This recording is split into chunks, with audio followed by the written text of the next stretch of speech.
जय श्री गणेश दोस्तों।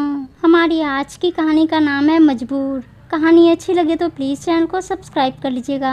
अब शुरू करते हैं कहानी। देख रहे हो अपनी बहू को इस घर में आए हुए 7 साल होने को आए उसे। मजाल है कभी समय से उठी हो, सूरज सर पर आ जाता है। सुबह की चाय भी मैं ही बना के पिलाती हूँ तुम्हें। तुम जब दफ्तर जाते थे देखते थे 4 बजे ही उठ जाती थी मैं।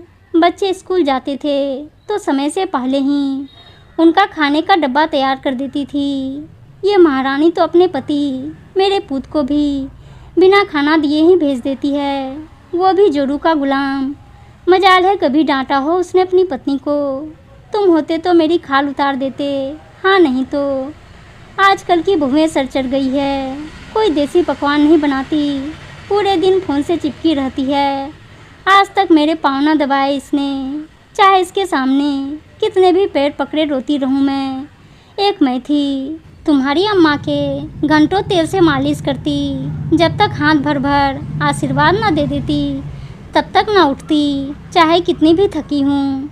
तुम भी तो जब नौकरी से महीनों के बाद आते तो मेरे पास न आकर अम्मा बाबूजी के पास ही बैठ जाते, उनकी खैर खबर लेते। दूसरी तरफ तुम्हारा लाल अपनी जोरू के पास ही जाता है आते ही। मन तो कर रहा है मेरा आज देविका जी का गुस्सा 7वें आसमान पर था।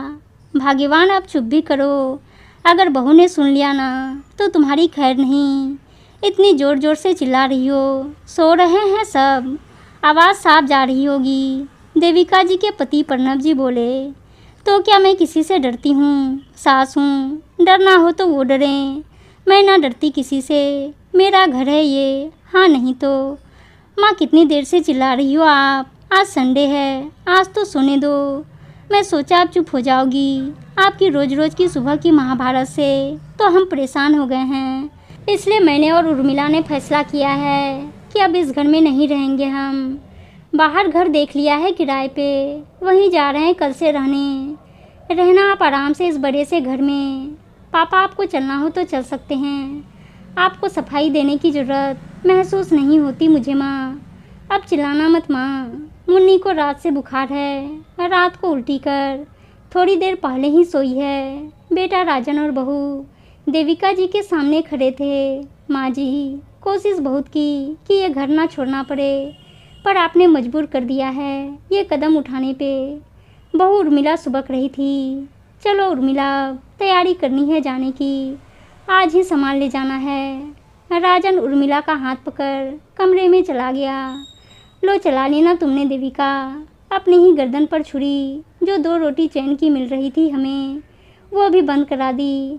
बेचारी बहू के 2 छोटे छोटे बच्चे हैं, रात भर जागती है वो, नहीं उठ पाती सुबह।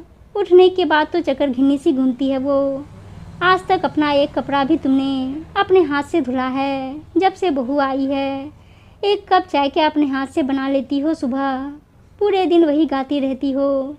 राजन समझता है बहू को, वो भी जानता है उर्मिला अपनी जगह सही है। उसके ऑफिस में कैंटीन है, खाना खा लेता है वहाँ, तो क्या बुराई है। समय के साथ तुम नहीं बदली देविका। मैं तो सोच रहा मैं भी प्रणव जी पत्नी से बोले जा रहे थे, तो क्या अभी मुझे छोड़ के बहू बेटे के साथ चले जाओगे? देविका जी की आंखों में आंसू भरे थे।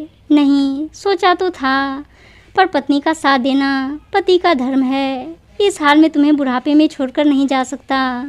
जी मैं बहू से माफ़ी मांग लूँगी, उन्हें कहीं नहीं जाने दूँगी। कैसे रहूँगी अपने बच्चों के बिना? पहले ही समझा देते मुझे आप ये बात तो। दरवाजे के पीछे खड़े बहू बेटे देविका जी से आकर चिपक गए। हम कहीं नहीं जा रहे माँ, हम क्या आपके बिना रह पाएंगे? जा बहू, तू मुन्नी को देख, मेथी का साग मैं काट दूंगी।